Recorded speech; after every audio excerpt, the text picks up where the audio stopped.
I'm here on the outskirts of London near Wembley, and you can see on the right hand side I've got a 5G signal with a Samsung Galaxy 5G.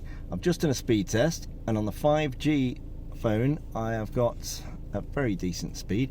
The 4G phone on the left is doing exactly the same speed test. This is a proper real world test. I've only got 2 bars of 5G, which I've just literally stumbled across in this side street.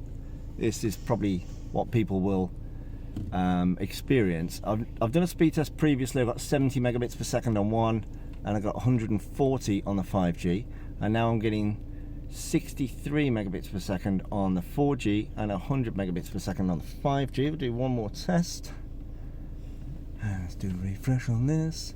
I've tried it with speedtest.net, and it seems to be having grief at the minute, so we'll try speedtest.net as well, because I know a lot of people are using fast.com at the minute. 110 on the 5G and a very respectable, I've got to admit, 76 megabits per second on the 4G.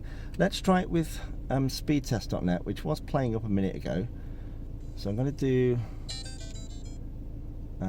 see, it's stuck on connecting, which is what it was doing a minute ago. They're both, the 4G actually connects straight away and goes up to 80 megabits per second, 84, 85. That's pretty good. What I'm going to do on the right hand side, I'm going to change the server that it uses if this doesn't work. It's deciding to burst into life now. 83.3 on the 4G, and on the 5G, which has just burst into life, we are now getting double, and we are getting 200 megabits per second, nudging 200. So that is rather good. Sorry, my hand was beginning to wobble because of the strain.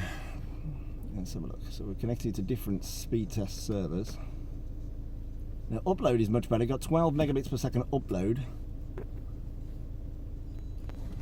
There we go. So that's on 5G.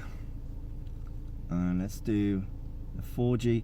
So on the 4G we're getting 52.1 down, and we're getting around 10 or 11, which is broadly similar upstream. So you're getting about the same level of upload on the 5G, but you do get far more on the download. So let's just do a speed test again. So on the 5G, it's now quite variable. I haven't got much signal. It's now hitting 74, 75, 80. There are bursts depending on, I guess, the capacity. This is Vodafone, by the way, but it is, depending on when I do the two tests, if I do them at roughly the same time, you do see that the bandwidth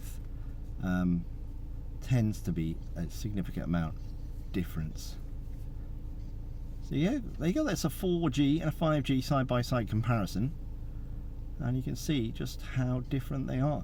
So 67.7 on the 4G test this time, and 109 on the 5G test. Upload pretty much the same. You can see 12.3 megabits per second on the 5G and 12.57. It's actually beat it on the 4G. We'll do one more test just to be sure, and let's see what this one comes out with. Both at the same time, just, well, roughly the same time. It depends on how quickly the application does it. Just to show, the 4G is actually beating it at this point, but again, the 4G probably, I don't know if it's using a different mast or what. 5G actually lost out on that one. But that's a look at the 4G and the 5G comparison. Obviously, it's early days yet. I am in a little street with 2 bars.